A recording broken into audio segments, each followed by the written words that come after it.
Nature et Connexion. Bonjour à toutes et à tous et bienvenue dans ce nouvel épisode de Nature et Connexion. Aujourd'hui, je suis avec Thomas Jean de La Minute Sauvage. Bonjour Thomas. Bonjour Justine.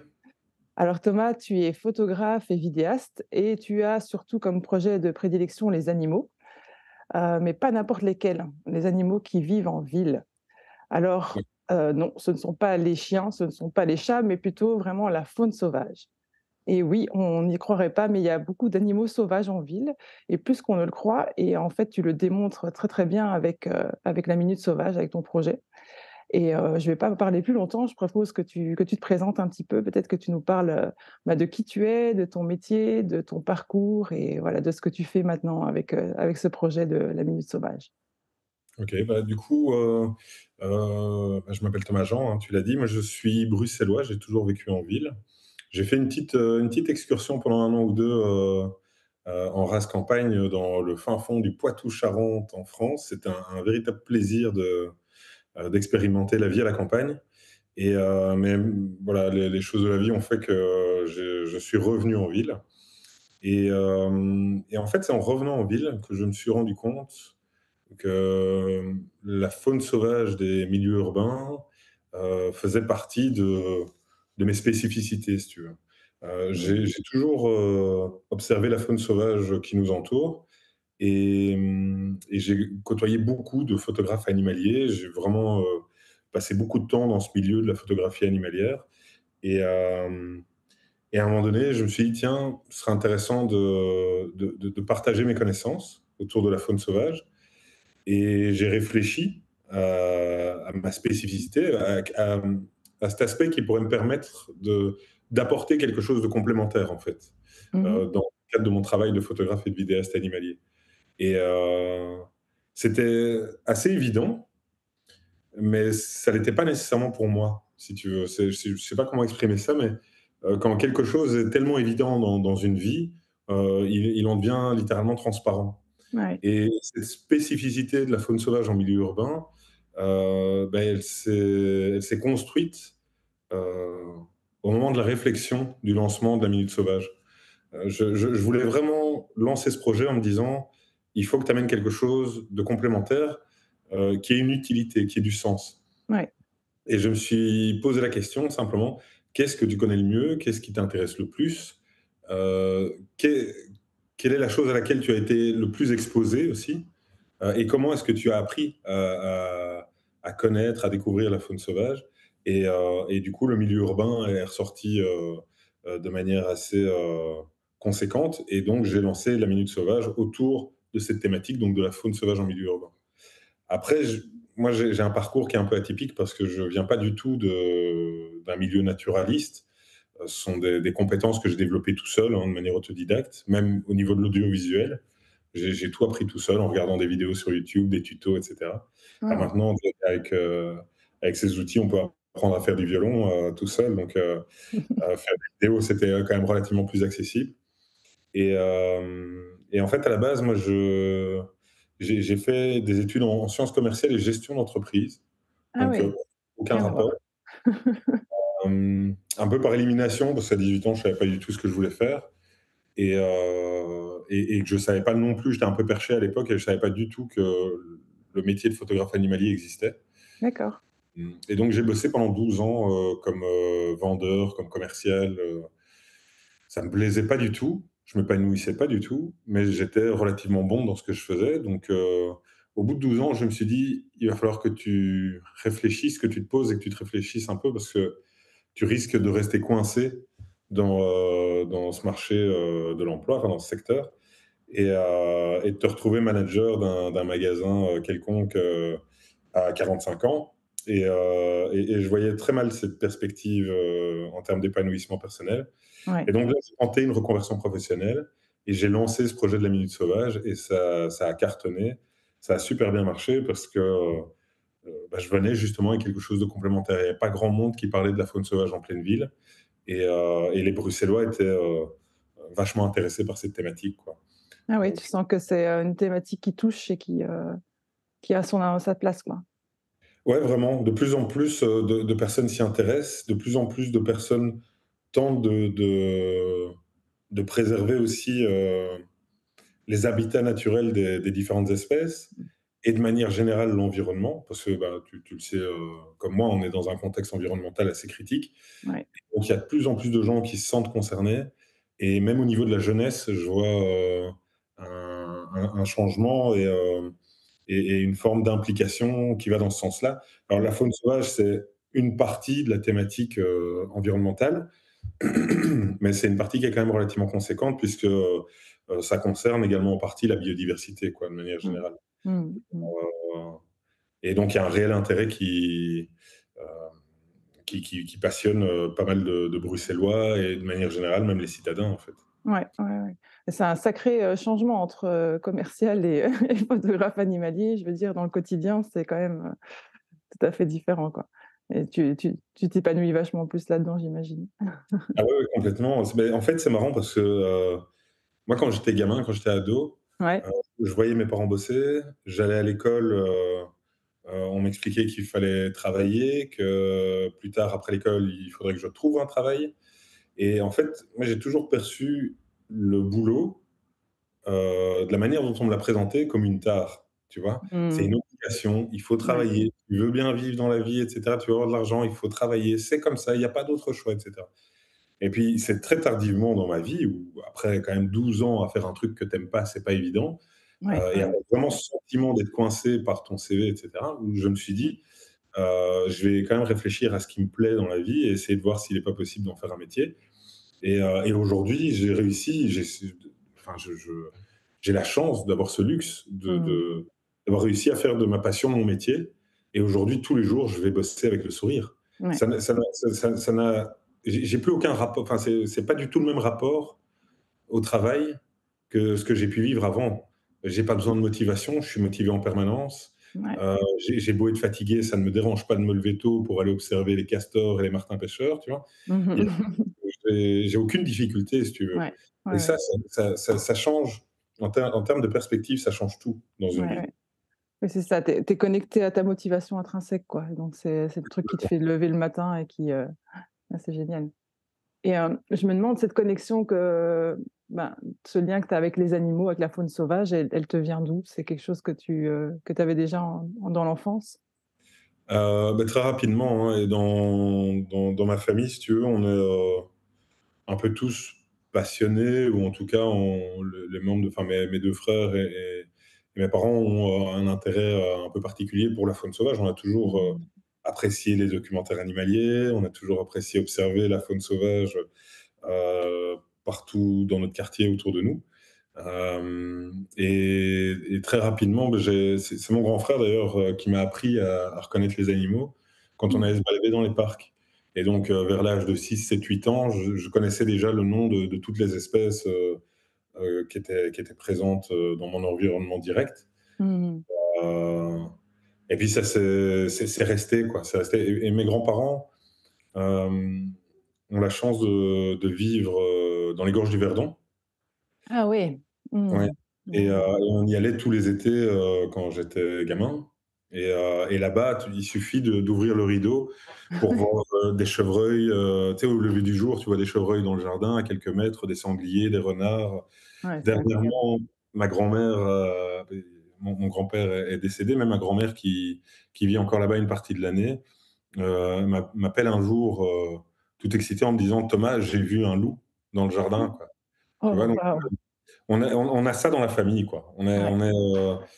Hem, on n'est pas forcément des spécialistes ou des experts, ou même on n'a pas grandi nécessairement dans un milieu ornithologique ou même naturaliste, mais on a toujours été passionné par ça. Et c'est vrai que moi, je suis un peu le membre de la famille qui a développé, cette passion jusqu'au bout, quoi. Ouais, c'est ça. Mais il y a vraiment vous êtes vraiment liés à ça et vous avez passé ça, enfin, les histoires et cette passion, de génération en génération, quoi. C'est Ouais, chouette. complètement. Avec mon grand-père, on attrapait des serpents, Hein. et le père pour observer les scorpions, enfin ouais, ça a toujours fait partie, de ma vie, quoi. Ouais, c'est super de pouvoir accomplir ça après maintenant au niveau professionnel, ça doit être, en sentant toute cette, génération qui est derrière toi, ça doit être vraiment, vraiment chouette. Ouais, après c'est un métier atypique et Mmh. qui est pas évident à maintenir, Non, c'est sûr. financièrement j'entends, d'autant que j'ai pas nécessairement de ressources derrière qui me permettent de travailler à temps plein, à perte, par exemple, tu vois? Mais heureusement, je crois que la Minute Sauvage, hem, est relativement bien construit que pour permettre d'intéresser un certain nombre d'organismes, Mmh. heu, pour me solliciter, quoi. Ouais. Là, par exemple, j'ai le musée des égouts qui m'a contacté pour, faire une exposition sur le rat, Mmh. dans le cadre de leur année thématique sur le rat, justement. Et donc, enfin des collaborations comme ça, il en arrive chaque année. et Ouais. heu et c'est vachement intéressant parce qu'en fait, ça me force à me concentrer sur, des espèces auxquelles j'aurais pas pensé nécessairement de manière spontanée. Ah, tout à fait. Oui, c'est sûr, le rat, c'est pas forcément, l'espèce à laquelle on pense quand on pense à nature et nature Et sauvage. et Quoique même en ville. même photographes animaliers, tu vois? En général, Ouais. les photographes animaliers, ils vont aller observer, des animaux hyper Bah, impressionnants, le loup, l'ours, c'est qui ça donne incarnent la plus. présence. Ouais. et et c'est vrai qu'en me concentrant sur les animaux qui vivent proches de chez nous, bah, je me concentre aussi sur des espèces totalement communes et tellement communes que la plupart des gens ne les observent plus, tu vois? Mmh. Ouais. Heu Ouais. et c'est ça qui est intéressant aussi, c'est d'aller rechercher vraiment dans le détail, par exemple, s'intéresser au plumage d'un moineau, par exemple, tu vois? Mmh. Ouais. Et réussir à sublimer une espèce que la plupart des gens n'observent plus, pour leur montrer qu'en fait, en passant un minimum de temps à s'intéresser à une espèce en particulier qui vit proche de nous, ben, en fait, on peut découvrir énormément de choses, qu'elles soient esthétiques, que ce soit, des caractéristiques, comportementales qui sont intéressantes ou un régime alimentaire qui est particulier et cetera. Ouais, tout à Et fait. et évidemment, dans ma démarche photographique et audiovisuelle, il y a cette recherche justement enfin, si tu veux, c'est entre guillemets «plus facile» de faire une belle photo d'un lion, qui est un sujet qui incarne à lui tout seul la puissance, Ouais, ouais, ouais. et cetera, que de réussir à faire une belle photo d'un pigeon, par exemple. Ouais, Et tout à fait. un peu la quête C'est dans ça. laquelle je suis parce que, heu, les photographes qui m'ont inspiré, ils ont justement, enfin, c'est des petits photographes que j'avais trouvés sur internet, il y a 20 ans de ça, et c'était une femme en particulier qui avait fait des photos de pigeons à Londres, au Mmh. grand angle. Et le rendu était incroyable et je m'étais dit: «C'est dingue», parce que pour moi, c'est ça, un bon photographe, c'est réussir à sublimer un sujet qui n'est pas, spontanément dans l'esprit des gens intéressant, C'est ça, esthétiquement beau et cetera. c'est ça. Et donc tout mon travail consiste à aller dans cette direction. Mmh. Pour moi, c'est ça, réussir à faire une belle photo, c'est pas avoir un beau sujet, c'est partir d'un sujet qui peut sembler quelconque et en faire quelque chose Ah. d'intéressant. Bah, d'ailleurs, c'est bien réussi sur ta photo du rat pour, le musée des égouts, là, pour l'exposition. Ah oui, oui. Elle est incroyable cette photo et on le trouve hyper mignon alors que quand on dit rat, en général, les gens sont: «Oh non, des rats!» Là, je le trouve vraiment, adorable et l'affiche est vraiment, ouais, c'est bien réussi ce que tu dis justement là. Et c'était tout l'enjeu de cette exposition en Ouais. particulier, c'était de réussir à redorer le blason du rat et Mmh. à lui offrir une nouvelle image. Et Mmh. et par rapport au retour que j'ai eu de l'exposition, bah, c'est en partie réussi et c'est plutôt chouette, quoi, Ouais, ouais. d'avoir des retours aussi positifs. Il y a des personnes qui avaient peur du rat et cetera, et surtout que l'expo, elle est présentée dans les égouts. Ah oui, oui. Donc ça Ça rajoute encore plus, tu vois? Et les gens ont adoré, quoi, donc ils adorent, quoi, ils continuent d'adorer parce que l'expo est ouverte jusqu'à la mi-juin OK, 2020. d'accord, Donc c'est super. cool, à Ouais, c'est fond. chouette et justement les animaux que tu vois le plus en ville, c'est quoi? À part les pigeons bien sûr, mais des animaux auxquels on penserait pas forcément et que tu retrouves en ville et que peut-être qu'on nous on voit pas parce que je pense qu'il y a aussi beaucoup d'animaux qui vivent la nuit peut-être, ou très tôt le matin où les gens font pas forcément encore attention à ce moment-là. Mais en fait, il y a toutes les espèces m'intéressent de manière générale, Mmh. mais c'est vrai qu'au quotidien, même si je me balade sans mon appareil photo, sans ma paire de jumelles ou sans avoir, en tête, l'idée de réaliser une prise de vue ou une Mmh. observation, je vais être hem, heu, je vais être constamment, à l'affût, si tu veux, enfin, attentif en tout cas. Oui, c'est ça, ton cerveau est câblé sur, repérer les animaux sauvages donc je Ah pense ouais, que ouais, tu les vois partout, quoi. complètement. Et ça, bah, c'est aussi de l'entraînement. C'est quelque Mmh. chose qui est venu spontanément, mais Mmh. heu, si tu veux, mes sens sont aiguisés à repérer la présence ou des indices de présence d'une esp de la faune sauvage. Et à Bruxelles, évidemment, tu as le renard qui est très présent. Ouais. Et ça, je l'ai observé depuis que je suis gamin, je l'observe. C'est un animal qui me passionne et qui a la chance d'être protégé ici, sur l'ensemble de la région de Bruxelles-Capitale. Hem Et que beaucoup de Bruxellois ont déjà observé. Mais encore aujourd'hui, j'ai des personnes qui me suivent sur les réseaux et qui me disent: «Tiens, il y a des renards à Bruxelles».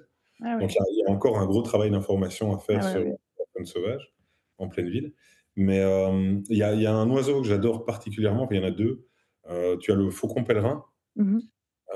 qui est l'oiseau le plus rapide au monde, parce que quand il chasse ses proies, il chasse essentiellement des oiseaux et quand il les chasse en plein vol, Il fait en piqué, c'est ça? voilà, quand il part en piqué, il peut atteindre une vitesse qui, s'approche, enfin qui est très proche des 400 kilomètres/heure. Donc c'est Waouh! plus rapide qu'une Formule 1, quoi, tu vois? C'est Et impressionnant. c'est un oiseau qui est vachement intéressant, il est territorial, donc il y a des comportements observés qui Mmh. sont, vachement surprenants, au niveau de la protection de son territoire et cetera et puis des interactions avec les autres faucons pèlerins. Et puis tu as un oiseau que j'ai cherché pendant longtemps, heu, que j'avais observé beaucoup de nuit. Mais si tu veux, dans mon travail, je réalise principalement des photos de jour, Mmh mh. sauf dans mon projet où là, j'ai été contraint de réaliser des photos de nuit. OK. Mais ça m'a plu et je crois que je vais adapter ça à Bruxelles. Mais je réalise essentiellement des photos de jour ici à Bruxelles et l'oiseau que j'ai tenté d'observer, il est très discret et c'est un oiseau nocturne, c'est la chouette hulotte. Ouais, De nuit, tu peux l'entendre dans certains quartiers, tu peux avoir la chance de l'observer, mais OK. pour la retrouver en plein jour, c'est super compliqué parce qu'elle a un mimétisme qui est, impressionnant. Ouais, ouais. Heu, Même si tu passes à quelques mètres d'elle, elle ne va pas bouger et elle va se confondre avec, la végétation, avec le tronc d'arbre, avec la branche et cetera. Ouais, ouais, elle Heu, est assez impressionnante, c'est vrai pour ça, j'ai déjà vu quelques photos d'elle, camouflée, mais il faut vraiment bien regarder quoi, pour ouais, la voir, ouais, c'est, heu, c'est vraiment bien fait, enfin la nature est vraiment bien faite à ce niveau-là. ouais. Elles sont littéralement adaptées à leur milieu et pour réussir à les trouver, c'est très compliqué. Mais j'ai réussi, il y a quelques années de ça, mais je l'ai cherché avant de la trouver en plein jour, je l'ai cherché pendant 4 ans. Ouais, ça Heu, va, ça va, c'est un bon ouais, rapport. ouais. Mais après des espèces, il y en a plein. Tu as le martin pêcheur, tu as, le moineau, le pigeon est intéressant, les tourneaux. Ouais, Tu as, au niveau des mammifères, tu as le laireau, au niveau des mammifères, ah qui ouais. est vachement compliqué à observer aussi. Enfin, de manière générale, moi, toutes les espèces m'intéressent, tu vois? J'ai pas vraiment de classification, Non, bien sûr, mais ce mais que tu vois, oui, que tu vois plus régulièrement effectivement, le renard, c'est vrai que j'en ai déjà vu plusieurs et même en pleine journée, dans des parcs, alors qu'il y a des gens autour. Moi, j'étais assez impressionnée, la première fois que ça m'est arrivé parce que je veux dire en campagne, moi je viens de la campagne et j'en voyais de temps en temps, ils passent dans le jardin ou tôt le matin ou tard le soir quand tu rentres avec les phares de la voiture, tu les vois dans le jardin. Mais, en ville, j'étais assez impressionnée d'en voir, aussi proches des humains et qu'ils soient, vraiment, à leur aise quoi. Parce qu'il sortait d'un trou et il était là assis au milieu, il bâille, il y a des gens qui passent à côté, il bouge pas. J'étais: «Waouh, mais qu'est-ce qui se passe? Est-ce que, c'est ce renard en particulier qui est comme ça ou est-ce qu'il y en a autant que ça en ville pour qu'il soit, à l'aise comme ça, dans les parcs?» ça sont justement les questions, moi, qui m'intéressent et qui me passionnent. Heu, c'est quand je te parlais de complémentarité, c'est pas juste le fait d'être en ville, c'est, le rapport qu'on a développé avec la faune sauvage Mmh. en pleine ville qui m'intéresse et les comportements de ces animaux qui n'ont connu que la ville comme milieu, tu vois? Ouais. Mmh. Souvent on me dit, que les renards n'ont pas leur place en pleine ville. Enfin souvent, il y a des personnes qui considèrent que le renard n'a pas sa place en pleine ville et qui, proposent de capturer les renards pour les remettre dans leur milieu naturel, tu vois? Oh, OK. Parce que ces personnes-là considèrent que le milieu naturel d'un renard, c'est la forêt.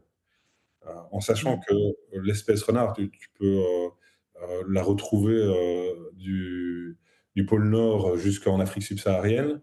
Tu as 12 espèces de renards différentes et c'est le renard roux, c'est une espèce qui par sa morphologie, peut, s'adapter à quasiment n'importe quel milieu, tu vois? Mmh mh. Donc Mmh. en fait, il a pas la forêt n'est pas son milieu, naturel, ça n'a pas de sens de dire ça.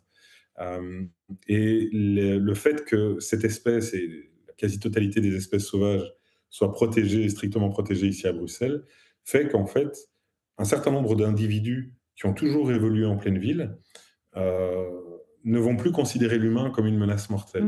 C'est ça. Et ça, c'est le sujet de mon prochain livre qui sort, heu, ici, début décembre. Mmh. C'est que, moi, j'ai toujours côtoyé des animaux qui, en pleine ville, ça dépend des individus, il y en a qui sont plus craintifs que d'autres, mais j'ai toujours côtoyé des animaux qui, justement, n'éprouvaient aucune crainte de l'être humain, tu vois? Mmh mh. Mmh. Et la manière dont moi j'ai découvert la faune sauvage, notamment par la littérature naturaliste et par, les documentaires animaliers, on m'a toujours présenté ça, enfin la relation humain-animal sauvage avec cette peur instinctive de l'humain, cette peur ancestrale de l'humain, qui serait là depuis toujours, quoi, tu vois? Mmh. Mais ce que je constate, c'est qu'à partir du moment où on fout la paix aux animaux, où ils sont protégés, où ils sont, potentiellement respectés et où on respecte leur caractère sauvage. En fait, les animaux n'ont aucune raison de craindre l'humain, tu Non, tout vois? à fait. Et Tout à fait. par rapport à ton expérience, passée, c'est-à-dire, en province du Luxembourg ou, en Wallonie, heu, les renards que tu as pu observer dans cette région-là, le truc, c'est qu'ils sont en Wallonie chassables toute l'année. Ouais, c'est ça. Mmh. Donc tu vas avoir, une pression humaine qui est exercée sur cette espèce, une pression directe, mortelle, qui va induire chez l'animal, bah, une peur évidente de l'humain. Il est préférable pour lui de ne pas être confronté à l'humain. Tout à fait. Et moi, ce qui m'intéresse, c'est justement de mettre en avant, cette, tolérance de la faune sauvage avec l'humain dans les milieux urbains pour expliquer qu'en fait, on pourrait tout à fait envisager, si on envisageait, d'autres méthodes de gestion des populations animales sauvages chassables, heu, on pourrait envisager une toute autre relation avec la faune sauvage. Tout à fait. Mmh. Moi, ce qui me vient, c'est déjà cette idée de penser que le renard ne devrait pas être ici. Le ramener en forêt, ça me peut penser que l'animal n'est pas capable de savoir ce qui est bon pour lui. Je trouve que c'est déjà pensé pour lui. Je pense que si le renard, il s'est installé là et qu'il arrive à vivre là et à se reproduire et qu'il y a des générations qui viennent, c'est qu'il trouve ce dont il a besoin. Donc je pense qu'on peut aussi, laisser la nature faire ce qu'elle elle a à faire. Et il y a aussi la partie de cette déconnexion où on pense que, bah, l'humain, il fait pas partie de la nature, quoi. On va remettre le renard dans la forêt et nous, on continue à vivre dans notre milieu et les animaux n'ont rien à faire là parce qu'en fait, on est 2 choses séparées alors qu'effectivement, on fait partie de la même chose et tu le vois, si le renard s'est habitué à notre présence, ben, on n'est pas forcément fait pour ne pas vivre ensemble. C'est justement parce qu'ailleurs, il est chassé qu'ici, il n'est pas chassé, donc il est en confiance et on pourrait très bien vivre en harmonie ensemble sans problème. C'est ça, c'est exactement ça, en fait, hem, penser que le milieu naturel du renard, c'est la forêt, ça revient à considérer le monde, sous forme de cases, quoi. Mmh. L'humain vit en ville et la ville est faite pour l'humain et les animaux, bah, ils vivent dans la forêt et ça va pas plus loin et c'est vrai Mmh. que moi, c'est justement tout ce que j'essaie de déconstruire parce que, s'il y a un terme qui, pour moi, définit extrêmement bien la faune sauvage et l'animal sauvage de manière générale et le vivant, c'est, heu, l'indépendance, quoi. Mmh. Les animaux n'ont pas besoin de l'humain pour, pour évoluer, pour, s'adapter, pour vivre, pour, survivre. Mmh. Ils n'ont jamais eu besoin de l'humain non plus, tu Non. vois? Les animaux sont des êtres vivants, indépendants, qui sont capables d'effectuer les choix qui leur correspondront le mieux, tu vois? C'est Tout à exactement fait. ce que tu viens de dire Ouais, ouais. et c'est vrai que ces générations d'animaux qui vivent en ville, on parle du renard, mais il y en a beaucoup d'autres, et qui n'ont connu que la ville, sont littéralement adaptés à ce milieu-là. Si Mmh. tu prends un renard bruxellois, dernière génération qui est né, cette année et que tu l'attrapes pour le déplacer dans les Hauts-de-Fagne, Oui. beh, son espérance de vie, elle chute drastiquement. Ouais, Elle complètement. va passer, de 3 ans et demi à moins d'une semaine. Mmh. Simplement parce qu'il aura pas les codes pour trouver de la nourriture, chasser, se protéger, se défendre, des autres renards et d'autres prédateurs et ça, le grand public qui a pas nécessairement les connaissances naturalistes, a parfois du mal à faire le discernement, Mmh, quoi. mmh mh. Oui, d'ailleurs, une chose qui me vient, c'est que souvent en campagne, on voit des renards écrasés sur le bord de la route. J'en ai jamais vu à Bruxelles. Je ne sais pas si toi, tu en as déjà vu, mais j'ai l'impression que peut-être ils se sont adaptés aussi à la voiture, à tout ce que l'humain, fait dans le quotidien, quoi. Alors, tu as beaucoup d'individus qui ont l'expérience nécessaire et qui, enfin moi j'ai observé un renard à Uccle qui traversait sur les passages pour piétons et qui attendait que les voitures passent pour traverser. Excellent. Malgré tout, la ville, ça reste un milieu qui est, difficile. Parce que Clairement. pour la faune sauvage, parce qu'il a été pensé pour et par l'humain. Tu as énormément de zones vertes qui étaient délaissées par l'activité humaine, qui ont été transformées et donc c'est une perte en termes d'habitat, c'est une artificialisation des sols, ce sont des sols vivants qui meurent simplement, sous le béton. Mmh. Donc c'est moins de ressources disponibles pour la faune sauvage et puis cette même faune sauvage, elle est confrontée à toutes les infrastructures, Ouais. les autoroutes, les routes, les transports publics et cetera, plus tout le reste de l'activité humaine, quoi, hein. Donc Ouais. tu as énormément de facteurs de mortalité en pleine ville, du fait de la concentration humaine et du fait de l'activité humaine. Donc effectivement, il va y avoir des renards qui sont et des animaux qui sont très bien habitués et adaptés à la présence, des voitures, des bus, des trams et cetera. Mais malheureusement, tu as quand même, malgré tout, des accidents qui surviennent, Mmh. quand même assez fréquemment, même ici en pleine ville, OK. avec les renards, quoi. Ouais, OK. Ouais, oui.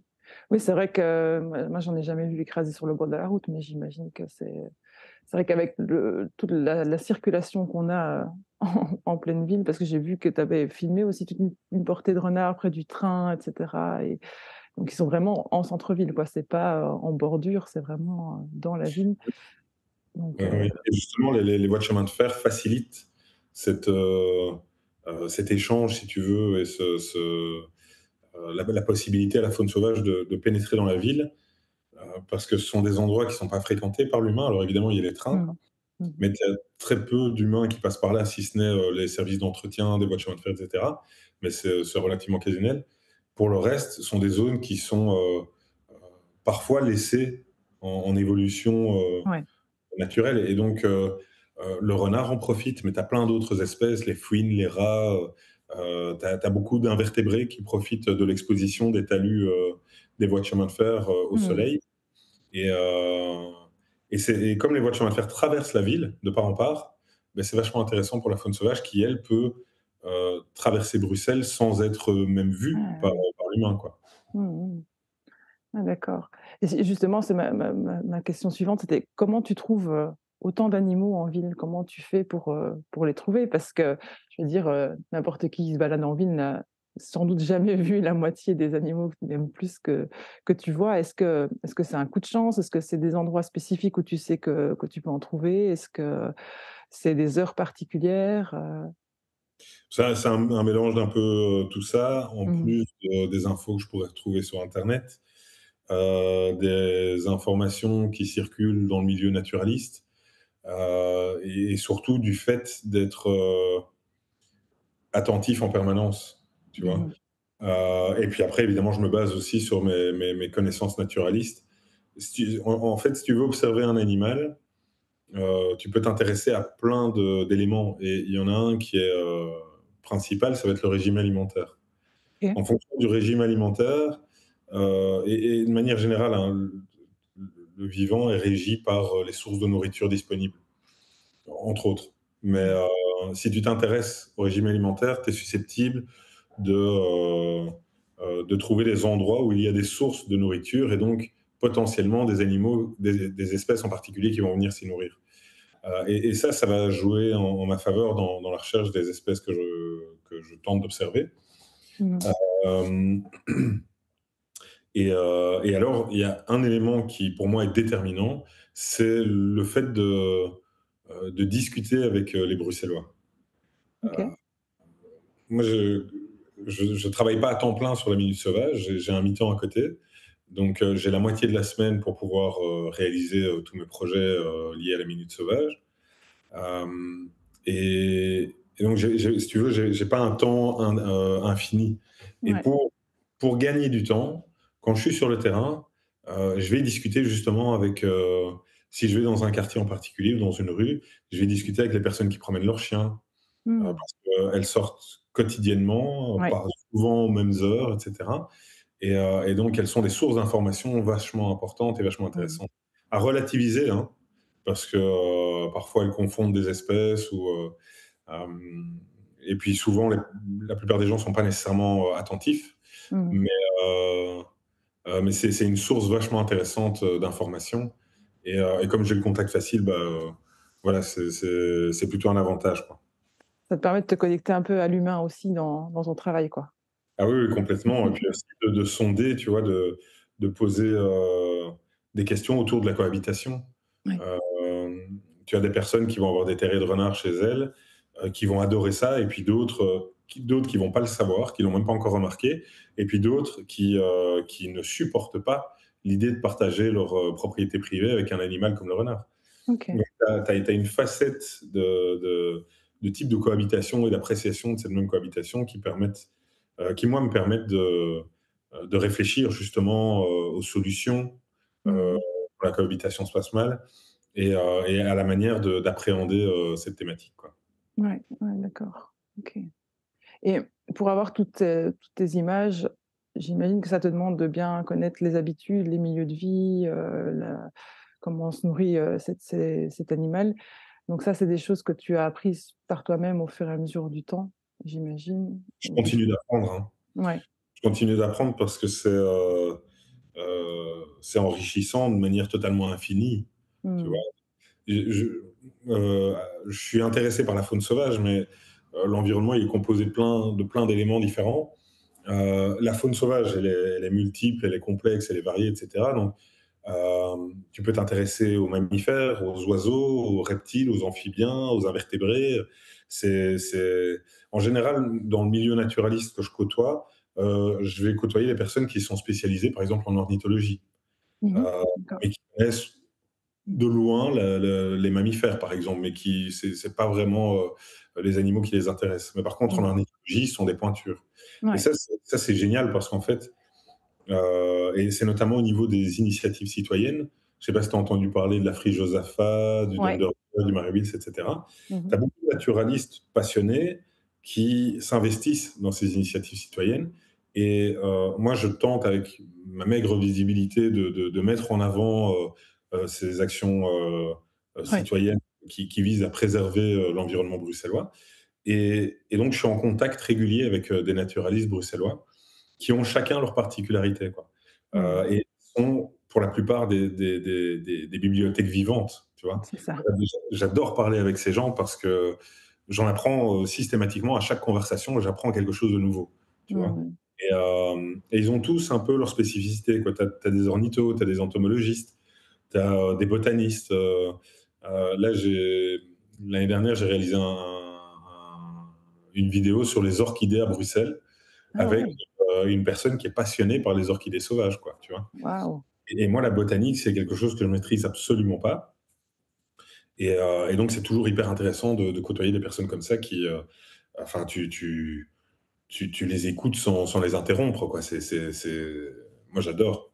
Ah oui, c'est puis ça te fait découvrir quelque chose. Je savais pas qu'on avait, des orchidées à Bruxelles, tiens, voilà. Ouais, ouais, ouais, ouais. Un épisode, dans le cadre d'une série qui s'appelle Coexistence, heu, OK, sur la richesse naturelle bruxelloise et qui est disponible sur ma chaîne YouTube. OK. Et c'est vachement intéressant parce que tu te rends compte qu'en fait, ce généralement, hein, la faune sauvage, tu vas l'observer et même la flore dans des endroits insoupçonnés et là, les les orchidées, elles sont, en très grand nombre, sur les bords des talus, du Ring, Ah tu vois? waouh! Ouais OK, et incroyable.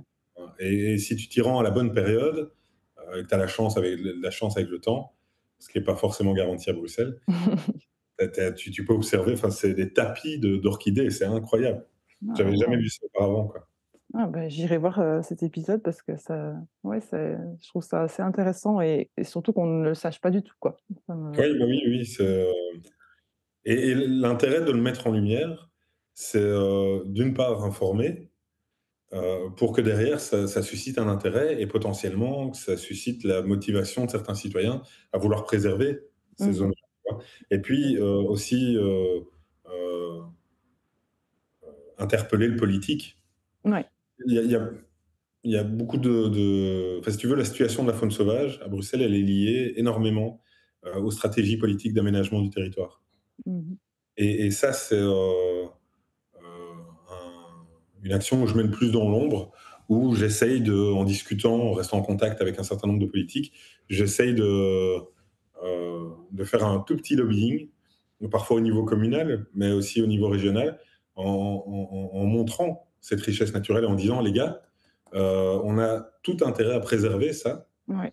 et donc à ne pas envisager d'aller faire un énième parking parce que vous allez construire un centre commercial, je ne sais pas quoi. Il y a une forme de pertinence, il y a une pertinence à préserver ces zones naturelles ou semi-naturelles parce qu'elles ont un intérêt pour la faune et la flore sauvage. Et si elles ont un intérêt pour la faune et la flore sauvage, elles ont inévitablement un intérêt pour l'humain, et Ouais. donc pour les Bruxellois et donc pour les citadins. Ouais, c'est ça. Ouais. Et dans le fait de pour obtenir les images que tu as aussi, j'imagine que ça te demande, pas mal de patience. J'imagine que tu dois aussi t'asseoir, observer, attendre. Comment ça se passe pour toi ça, cette partie-là? Parce qu'on voit l'image, on se fait: «Waouh, il a vu, un renard, une chouette, machin», mais je pense que derrière, il y a des heures d'attente, de patience, voilà. Comment c'est pour toi dans ces moments-là? Heu, c'est inhérent, si tu veux, la patience et même la frustration à l'observation animalière. Mmh. Hem, Tu es confronté à du vivant et donc tu peux pas, tout contrôler. Donc tu es obligé de laisser faire. Mmh. Heu, pour maximiser tes chances, la meilleure chose, c'est de passer le plus de temps sur le terrain, Ouais, tu vois? Chose qui m'est très compliquée parce que, bah, j'ai des enfants, j'ai un boulot à mi-temps, j'ai, plein d'obligations à gauche, à droite ouais. et mais malgré tout, quand je me lance dans un projet, je vais vraiment me dégager le temps nécessaire que pour aller sur le terrain et être exposé suffisamment à l'opportunité d'observer une espèce, quoi. Et c'est vrai que pour observer, enfin, j'ai un exemple dont je parle toujours quand on me pose cette question, c'est le martin pêcheur.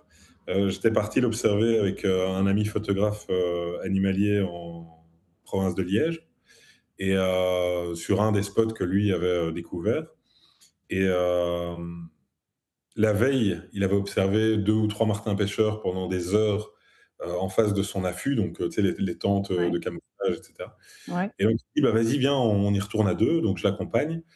On arrive là juste avant le lever du jour, on installe les tentes, on s'installe et d'un jour à l'autre, en fait, l'activité peut changer du tout au tout. Et Ouais. donc là, ce jour-là, on s'est installé, on est resté 8 heures sans observer de martin pêcheur et au Frustration totale.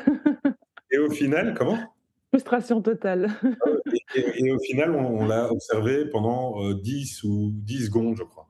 Ah ouais, Il s'est quand posé même. juste devant l'appareil photo pendant 10 secondes. Donc 8 heures d'attente pour 10 secondes d'observation. C'est quelque chose qui est pas du tout anormal Mmh. dans ce genre de métier, quoi. Ouais. Et mais en même temps, heu, si tu as le,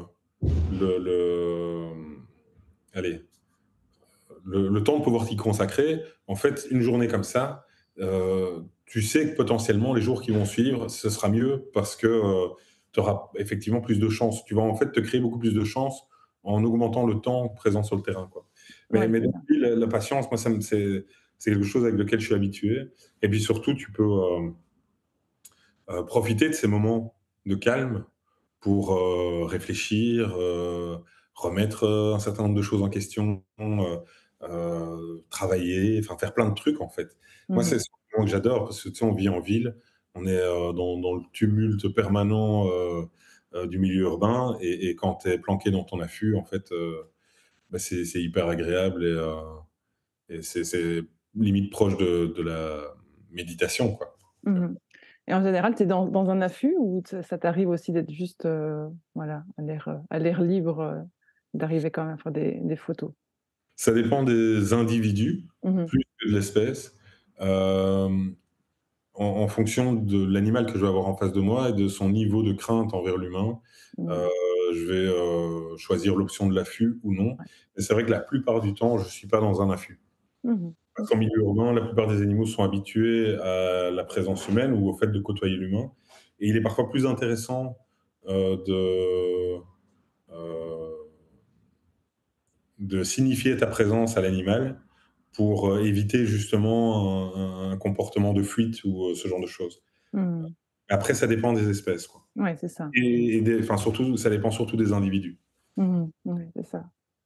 Et le fait, voilà, de s'asseoir comme ça, de devoir attendre, ça me fait penser, ça me met en lien avec, la pratique du sit spot. Je sais pas si tu connais la place médecine?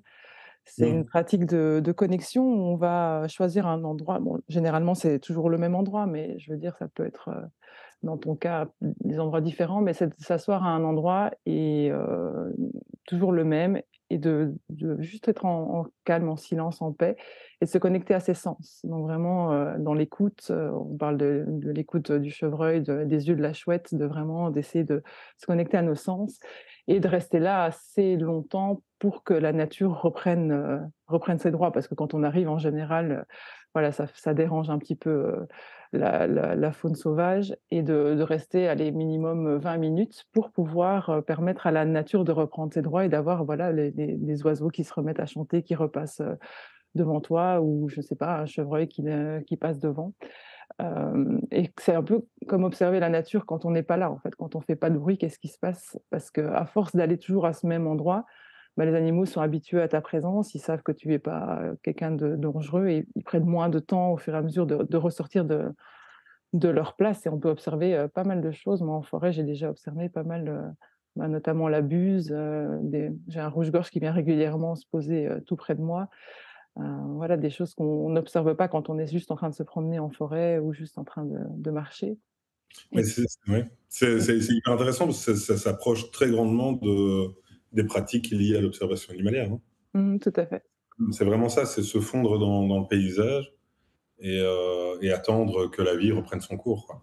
Oui, c'est ça. Oui, d'être patient et de se connecter à autre chose et ça te permet vraiment de créer une connexion que tu peux pas créer, en fait, en étant, juste en train de d'être toujours dans le mouvement puisque à ce moment-là, ben, tu vas pas rencontrer, forcément les mêmes animaux. En étant assis comme ça à cette place, tu crées un lien particulier, avec l'animal parce qu'il y a une confiance qui s'installe, il y a une observation l'un de l'autre et je pense que toi, tu as ce contact-là en général avec les animaux. Je pense qu'à un moment, comme tu dis, de faire savoir à l'animal que tu es là, ça permet d'éviter ces comportements de fuite et donc il y a un lien de confiance, j'imagine, qui se fait avec l'animal si tu vas plusieurs fois au même endroit et qu'il te voit à chaque fois, à cet endroit-là, quoi.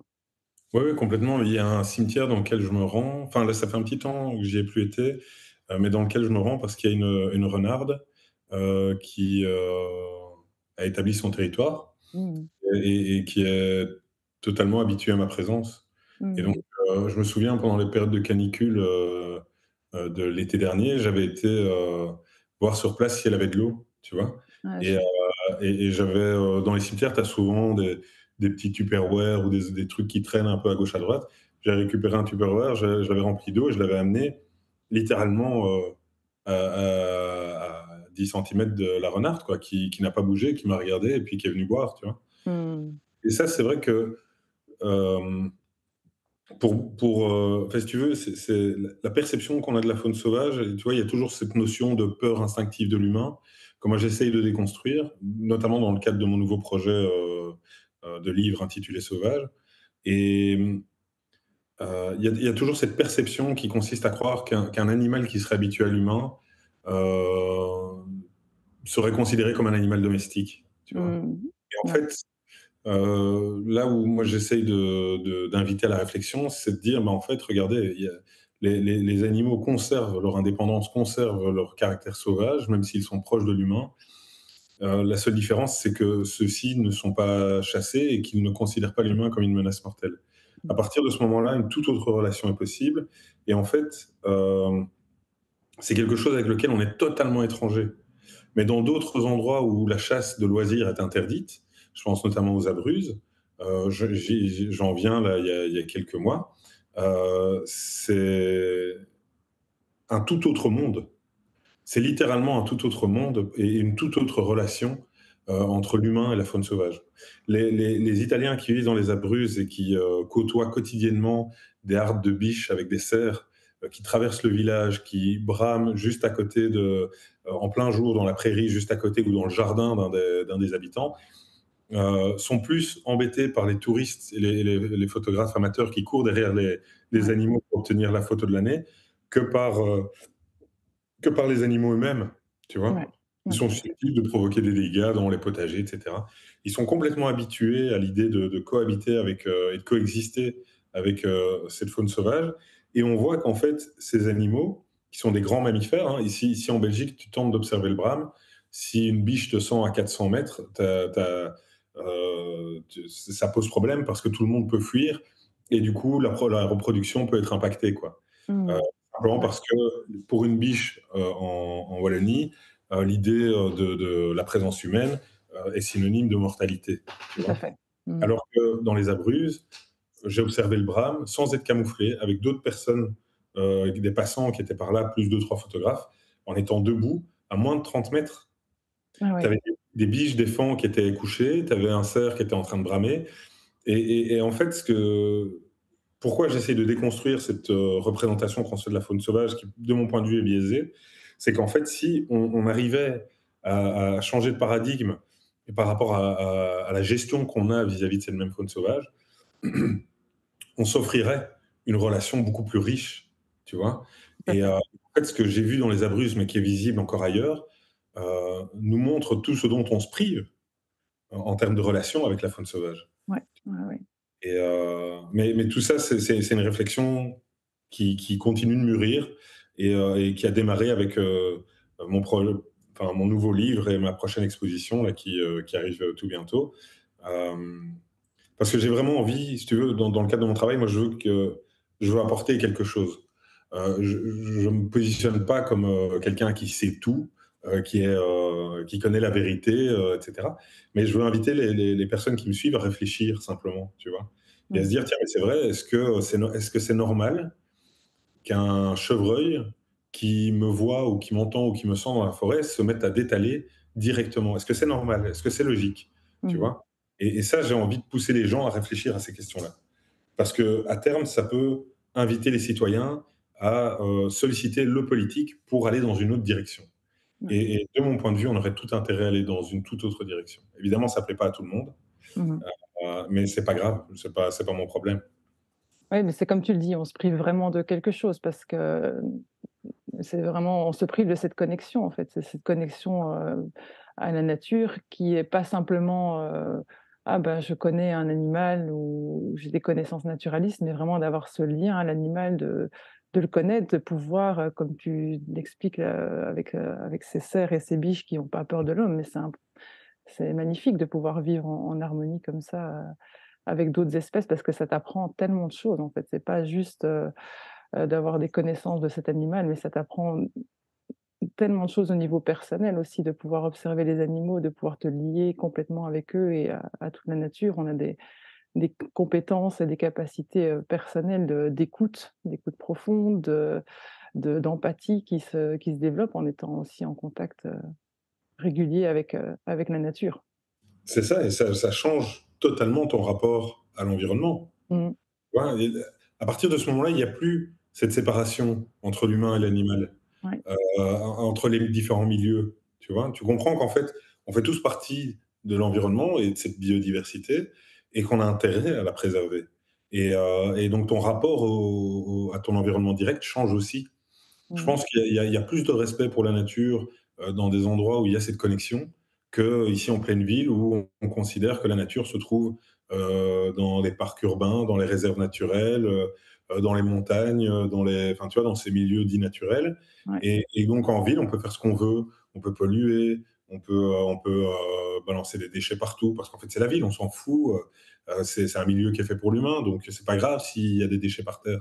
Mais Mmh. en fait, non, c'est ça qui est intéressant, c'est de changer d'angle de vue et de se dire: «OK, en fait, tout ça n'est qu'un tout et heu et on en fait partie et on a intérêt à le préserver parce que c'est ce qui nous permet de vivre».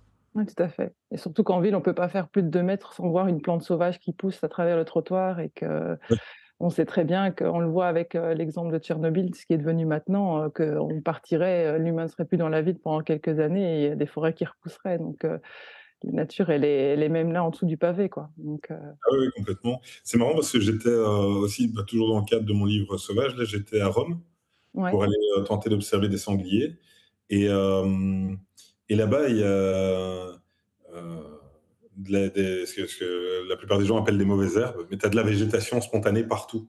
Alors, Mmh. principalement en périphérie, tu vois? Ouais. Pas vraiment dans le centre, mais même dans le centre, tu en as. Mais c'est tellement pas géré que tu as de la végétation, des véritables buissons qui poussent, au pied d'un trottoir, quoi, tu vois? Mmh. Je trouvais ça incroyable, je trouvais ça magnifique et je me disais: «Mince et pourquoi est-ce qu'on gère à ce point, heu, la végétation, et qu'on la considère comme étant, invasive, des mauvaises herbes et cetera?» alors qu'en fait, c'est magnifique. C'est magnifique et ça embellit, littéralement la rue d'avoir alors évidemment, c'est pas ordonné comme on le voudrait, enfin comme, peut-être les anciennes générations voudraient, tu vois? Comme, tu sais, les jardins bien tondus, Mmh. Ouais, ouais. mais c'est moi je trouve ça enfin, incroyable de voir des rues avec, enfin un peu comme des rues jungles quoi, tu vois? Alors Ouais. c'est pas une forêt la rue, mais malgré tout, tu as de la végétation qui pousse un peu partout, moi je trouve ça magnifique quoi. Oui, puis on se rend compte en plus, avec, le changement climatique et la chaleur qu'il peut faire en été quand on est en ville, c'est juste, insoutenable et donc d'avoir, de la végétation, d'avoir des arbres, ça va devenir vraiment, nécessaire en fait. C'est plus juste, «Ah c'est joli dans la rue, on a un arbre», mais ça va devenir vraiment, ah une rue où il y a des arbres et une rue où il y en a pas, la différence de température est impressionnante quoi. Ouais, Donc ouais, ouais, complètement et c'est, après la place de l'arbre et de la végétation en ville, c'est une vaste question, mmh mh. heu et comme tu le dis, hein, la perception, heu, qui persiste depuis, des décennies, c'est, que la végétation en ville, elle est là, uniquement à des fins esthétiques, tu vois? Ouais, ouais, tout Heu, à fait. moi, souvent, je croise des touristes, notamment des Français, qui me disent: «Waouh, mais c'est dingue, Bruxelles, c'est une ville hyper verte». Parce qu'ils se baladent, je sais pas moi, avenue Tervuren et donc ils voient, des rangées de platanes, tout le long de l'avenue et à chaque fois, je me permets de leur expliquer qu'en fait, effectivement, c'est vert parce qu'il y a des arbres, mais c'est pas intéressant d'un point de vue environnemental. Enfin, Mmh. c'est un peu pauvre. Se Ouais. planter la même essence, tous les 10 mètres ou tous les 5 mètres, au même âge, tu vois? Ce sont des arbres qui ont le même âge à chaque fois. Mmh. Hem, Ça a aucune, cohérence environnementale, si tu veux. Mmh, tout à fait. Le vivant, la biodiversité, c'est notamment caractérisé par, bah, la diversité des essences, Mmh. la diversité des espèces, la diversité, des individus, la diversité, des habitats, tu vois? C'est caractérisé par, l'adaptation, l'évolution, tu vois? Et tout ça, tu le retrouves pas, dans la manière dont est pensé, l'arbre en ville ou la végétation en ville Mmh. et Mmh, c'est c'est une thématique qui mériterait, de s'y plonger pleinement, mais ouais. ouais, il y a certainement d'autres personnes qui sont mieux placées pour le faire, On peut mais pas tout faire, hein. Ouais, super. Je crois qu'on a déjà pas mal parlé. Je pense que si on continuait, on pourrait parler pendant des heures.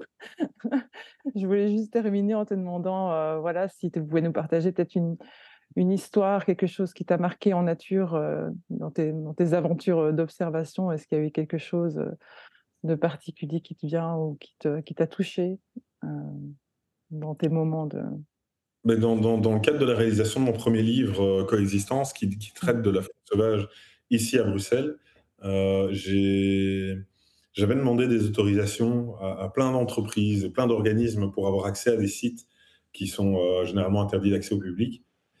Parce que c'est une des contraintes en pleine ville quand tu fais de la photo animalière, c'est que, bah, tu es limité par les propriétés privées, mmh, que ce soit, des maisons et cetera, mais aussi par des sites d'entreprises, tu vois? ouais, Et donc, il y a un gros travail administratif, en fait, dans le cadre de la Minute Sauvage qui consiste à obtenir des autorisations, des dérogations et cetera, pour avoir accès à des endroits et là, j'avais eu accès, à un centre de tri de déchets qui se Ouais. trouve le long du canal. Et j'avais fait la demande parce que je savais qu'il y avait pas mal d'oiseaux qui profitaient de l'ouverture de ce site pour aller se nourrir dans les déchets ménagers. Mmh. Bon, ils y retrouvent des déchets organiques, des déchets végétaux, etc. Et je savais qu'il y avait des cigognes qui se rendaient là. Et donc j'ai contacté l'entreprise, ils m'ont gentiment, exceptionnellement ouvert les portes. Ah J'étais la chouette. deuxième personne à avoir accès, en provenant de l'extérieur, à avoir accès au site. Et en arrivant, tout de suite, je vois des cigognes et je me dis: «Génial, je vais pouvoir faire des images, je vais pouvoir illustrer le propos et illustrer, cette forme de relation qu'on a développée avec, de nos déchets vers la faune sauvage», quoi, tu vois? Qui est pas terrible. Mais je m'attendais pas du tout à être témoin de ce que j'ai vu à ce moment-là. J'y étais qu'une fois et j'ai vu une cigogne arriver et se poser sur un amas de déchets organiques et cette cigogne, elle était entravée par un sac plastique. Elle avait une anse du sac autour du cou et une autre autour de la patte gauche, de mémoire. Et donc le sac, il tenait littéralement, quoi. Quand je l'ai vu arriver, je me suis dit: C'est quoi cet oiseau?» Parce que le sac pendait, tu vois? Donc elle Mmh. volait avec les ailes ouvertes et le sac pendait littéralement en dessous de son ventre. Et je me suis dit: «Mince», enfin, c'était fou, ça m'a tout de suite fait penser, tu vois, à l'image qu'on a de la cigogne et de la fécondité, et cetera, avec le landau au Mmh. bout du bec. Sauf que là, c'était un énorme sac plastique avec le logo, heu, universel de recyclage. Tu vois? Donc toute l'ironie Ah ouais. de notre, de la manière de comment dire? Hem, toute l'ironie des solutions écologiques qui sont apportées par l'humain par rapport aux problèmes qu'on rencontre, aux problèmes environnementaux. Tu vois? Mmh. C'est-à-dire, là, le sac plastique, enfin, quand après la photo est disponible sur mes réseaux sociaux, hein, pour ceux qui veulent la voir, mais quand tu penses au sac plastique, on sait depuis des années que c'est un vrai problème. Là, on se rend compte, dans le cadre de cette observation et de cette photo, que c'en est devenu littéralement un piège. Et notre manière de répondre à ce problème en tant qu'humain, c'est de se dire, OK, le sac plastique est un problème, plutôt que de s'intéresser à l'objet, on va s'intéresser à la matière. Et donc, on va changer la matière pour pouvoir y apposer un logo recyclable et se dire que, que c'est solutionné, le problème est Mmh. solutionné. Mmh. Mais cette photo-là, elle démontre relativement bien qu'on est passé littéralement à côté du problème, quoi. Tu vois? Et pourtant, on y apporte une solution dite écologique. Mmh. Ça pour moi, c'est une rencontre qui a été déterminante parce qu'en fait, elle m'a mis face, elle m'a mise face à mon incapacité à pouvoir agir, tu vois. Mmh. J'ai appelé les pompiers parce qu'il y a un service spécial faune sauvage chez les pompiers et donc ils peuvent intervenir dans certaines conditions. Et tout de suite, ils m'ont dit: «Est-ce que l'oiseau s'est volé?» Et effectivement, en m'approchant de la cigogne, bah, elle s'envolait à moins de 10 mètres. Mmh. Donc ils m'ont dit: «Écoute, désolé, mais on ne pourra pas intervenir parce qu'on n'a pas les moyens logistiques ni humains pour pouvoir capturer un oiseau qui est encore capable de voler». Ouais. Et j'ai dû regarder cette cigogne s'envoler avec ce sac plastique, quoi, tu vois? Ouais. Donc je me suis dit: «J'espère que cette photo aura l'impact espéré et qu'il permettra, de mettre en lumière, notre incapacité à résoudre, parfois des problèmes simples, au Ouais. niveau environnemental et écologique, quoi». Ouais. Ouais, ouais. Donc voilà. Mais après des expériences et des histoires joyeuses, j'en ai aussi beaucoup, hein. Non, Ouais. mais c'est bien parce que ça nous replonge un peu dans tout ça de si on devait nous-mêmes gérer nos propres déchets, je pense qu'on en ferait vachement moins. Si, Oui, si tu c'est devais clair. conserver ta poubelle chez toi, ben voilà, tu en aurais pas une toutes les semaines, sur le pas de la porte, quoi. Donc c'est intéressant de se rappeler de ça et puis c'est toute l'ironie de cette représentation de la cigogne avec le landau, enfin qui porte le bébé dans un sac et puis en fait de voir la cigogne avec, le sac plastique de nos déchets accrochés, quoi. Donc c'est toute l'ironie humaine. Je trouve Ouais, cette ouais, image est complètement. très très parlante. Bah, super, merci beaucoup, Thomas d'avoir, été présent pour, cette discussion, c'était très intéressant. On peut te retrouver avec, la Minute Sauvage sur ton site, sur Instagram, sur Facebook, sur YouTube. Sur YouTube, ouais. Je mettrai tous les liens, dans la description et alors tu vas sortir ton livre donc Sauvage qui sort maintenant au mois de décembre, c'est ça? C'est ça, le 2 décembre, l'exposition commence, à XL, et alors elle dure, du 2 décembre au 17 décembre. C'est ouvert tous les jours, je serai tous les jours sur place Mmh. de 10 à 18 heures. Et l'adresse exacte, c'est 6 rue de Verny à Ixelles, c'est à côté de Flagey. D'accord, Et mon livre sera présenté, ainsi que les photos du livre en exposition. d'accord, Et voilà, mais toutes les infos sont sur les réseaux sociaux, super. Et Facebook, Instagram, YouTube. le livre, on peut le retrouver aussi sur ton site, internet? Il n'est pas encore disponible en vente en ligne, mais il le sera bientôt, D'accord, normalement après l'exposition. d'accord, super, parfait. Bon, ben, merci beaucoup Bah, merci à toi, c'était un vrai plaisir. et à bientôt alors. Ouais, Au au revoir. plaisir. Au revoir.